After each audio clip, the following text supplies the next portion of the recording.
Sir, ಈಗ ಕೋಟಿಗಟ್ಟಲೆ ಖರ್ಚು ಮಾಡಿ ಅಲ್ಲಿ ಒಂದು 60% ಕಾಮಗಾರಿ ಆಗಿದ್ದು, ಒಂದು 50 ಎಕರೆ ಮೇಲ್ಪಟ್ಟ ಮುಡಿಪಲ್ಲಿ ಹೊರವಲಯದಲ್ಲಿ ಒಂದು ಇದು ಜೈಲನ್ನು ಶಿಫ್ಟ್ ಮಾಡ್ಲಿಕ್ಕೆ ಹೊರಟು 8-10 ವರ್ಷ ಆಯ್ತು. ಕಾಮಗಾರಿ 60-70% ಆಗಿದೆ. ಅಷ್ಟೇ ಆಗಿರುವಾಗ ಪುನಃ ಗೊತ್ತಿದ್ದು ಇಲ್ಲಿ ಒಂದು 50 ಲಕ್ಷದ ಕಾಮಗಾರಿ ಇಲ್ಲಿ ನಡೆಯುವುದು ಅತಿ ಪರಮ ಮೂರ್ಖತನ. ಇದು ಒಂದು ನಗರದ ಒಳಗಿದ್ದುಕೊಂಡು ಜನರಿಗೆ ತುಂಬಾ ತೊಂದರೆ ಆಗ್ತಾ ಇದೆ. ಇತ್ತೀಚೆ ಒಂದು 2-3 ವರ್ಷದಿಂದ ಜಾಮರಿಂದಾಗಿ ಸುತ್ತಮುತ್ತ ಒಂದು 3-4 ಕಿಲೋಮೀಟರ್ ರೇಡಿಯಸ್ ಅಲ್ಲಿ ಮನೆಗಳಿಗೆ ತೊಂದರೆ ಆಗ್ತಾ ಇದೆ. ವ್ಯಾಪಾರ ಮಳಿಗೆಗಳಿಗೆ, ಶಾಲಾ ಕಾಲೇಜುಗಳಿಗೆ, ಉದ್ಯಮಿಗಳಿಗೆ UPI ಪೇಮೆಂಟ್ ಮಾಡ್ಲಿಕ್ಕೆ ಆಗ್ತಾ ಇಲ್ಲ, ಮೊಬೈಲ್ ನೆಟ್ವರ್ಕ್ ಇಲ್ಲ, ತುಂಬಾ ಸಮಸ್ಯೆಗಳಾಗಿದೆ.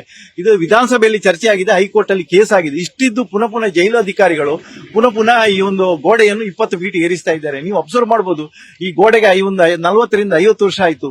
ಈ ಒಂದು 20 ಫೀಟ್ ಕೆಂಪು ಕಲ್ಲಲ್ಲಿ ಏರಿಸುವಾಗ ಭಾರ ತಡ್ಕೊಂಡು ಈ ಒಂದು ಗೋಡೆ ಕುಸಿದ್ರೂ ಆಶ್ಚರ್ಯ ಇಲ್ಲ ಅಂತ ನನಗೆ ಅನಿಸ್ತಾ ಇದೆ. ಯಾಕಂದ್ರೆ ಇದು ತುಂಬಾ ಹಳತ್ತು ಕಾಮಗಾರಿ ಆಗಿದ್ದಂತ ಗೋಡೆ. ಇಷ್ಟೆಲ್ಲ ಇದ್ದು 50 ಲಕ್ಷದಲ್ಲಿ ಇದೇನು ಕಿಕ್ ಬ್ಯಾಕ್ ಇರುವುದು? ಇಷ್ಟಾಗಿಯೂ ಈ ಜೈಲಿನೊಳಗೆ ನಾಳೆ ಗಾಂಜಾ, ಡ್ರಗ್ಸ್, ಮೊಬೈಲ್ ಸಿಗುದಿಲ್ಲ ಅಂತ ಹೇಳಿ ಯಾವ ಗ್ಯಾರಂಟಿ? ಎಷ್ಟೇ ಭದ್ರತೆ ಹೊರಗಿಂದ ಇದ್ರು ಒಳಗಿನಲ್ಲಿ ಕೈವಾಡ ಇರುವಾಗ ನಿಮಗೆ ಜೈಲಲ್ಲಿ ಎಲ್ಲ ಐಟಮ್ಗಳು ಸಿಗ್ತದೆ. ಇದು ಸುಮ್ಮನೆ 50 ಲಕ್ಷ ವೇಸ್ಟ್ ಮಾಡೋ ಬದಲು ನಮ್ಮ ಒಂದು ಉಸ್ತುವಾರಿ ಸಚಿವರೇ, ದಯವಿಟ್ಟು ನಿಮ್ಮ ಕ್ಷೇತ್ರದಲ್ಲಿ ಮುಡಿಪಿನ ಪಕ್ಕದಲ್ಲಿ ಒಂದು ದೊಡ್ಡ ಜೈಲಾಗ್ತಾ ಇದೆ, 60% ಕಾಮಗಾರಿ ಆಗಿದೆ. ನೀವು ಹೇಳಿದ್ರೆ ಸರ್ಕಾರದಲ್ಲಿ ಅದಕ್ಕೆ ಬೇಕಾದ ಫಂಡ್ ತರಿಸಿ ಕನಿಷ್ಠ 1 ವರ್ಷ ಒಳಗೆ ಇದನ್ನು ಪೂರ್ಣಗೊಳಿಸಿ ಈ ನಗರದಿಂದ ಇದೊಂದು ದರಿದ್ರ ಜೈಲನ್ನು ಹೊರಗೆ ಹಾಕಿ ಇದರಿಂದ 100,000 ಜನರು ನೆಮ್ಮದಿಯಿಂದ ನಿದ್ರೆ ಮಾಡಬಹುದು. ಈಗ ಏನಾಗಿದೆ ಅಂದ್ರೆ ಜೈಲ್ ರೋಡ್ಗೆ ಬಂದ್ರೆ ನಮಗೆ ನೆಟ್ವರ್ಕ್ ಸಿಗುವುದು, ನಾವು ಮೊಬೈಲ್ ಇಲ್ಲದೆ ಒಂದು ಅಂಡಮಾನ್ ನಿಕೋಬಾರ್ಗೆ ಹೋಗುವಂತ ಪರಿಸ್ಥಿತಿ ಆಗಿದೆ.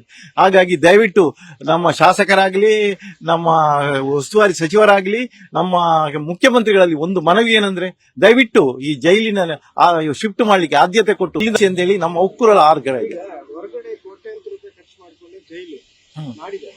ಇದುವರೆಗೂ ಕಾಮಗಾರಿ ಪೂರ್ಣ ಆಗಿದೆ. ಅದರ ನಡುವೆ ಮತ್ತೆ 50 ಲಕ್ಷ ರೂಪಾಯಿ ಖರ್ಚು ಮಾಡಿಕೊಂಡು ಇದನ್ನು ಮತ್ತೆ ಫೆನ್ಸಿಂಗ್ ಮಾಡುವುದು, ಎಲೆಕ್ಟ್ರಿಕ್ ಫೆನ್ಸಿಂಗ್ ಮಾಡುವುದು.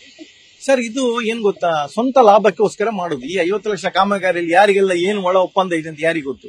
ಸೊ ಇದು ನಿಜವಾಗಿ ಅಗತ್ಯ ಇಲ್ಲ. ಸೊ ಕಾಮಗಾರಿ ಮಾಡಬೇಕಂತ ಫಂಡ್ ಏನು ಸ್ಯಾಂಕ್ಷನ್ ಮಾಡಿರ್ತಾರೆ ಅದನ್ನು ಹೇಗಾದ್ರೂ ಮುಗಿಸುವಂತ ಇದು ನಿಜವಾಗಿ ಅಗತ್ಯ ಇಲ್ಲ. ಈಗ ಇಷ್ಟೆಲ್ಲ ಇದ್ದು 20 ಫೀಟ್ ಎತ್ತರದ ಗೋಡೆ ಆದ್ರೂ ನಾಳೆ ಇದರ ಒಳಗೆ ಏನು ಬೇಕಾದ್ದು ಜೈಲರ್ಗಳಿಗೆ ನಮ್ಮ ಜೈಲಲ್ಲಿದ್ದ ಕೈದಿಗಳಿಗೆ ಬೇಕಾದೆಲ್ಲ ಸಪ್ಲೈ ಆಗುತ್ತೆ.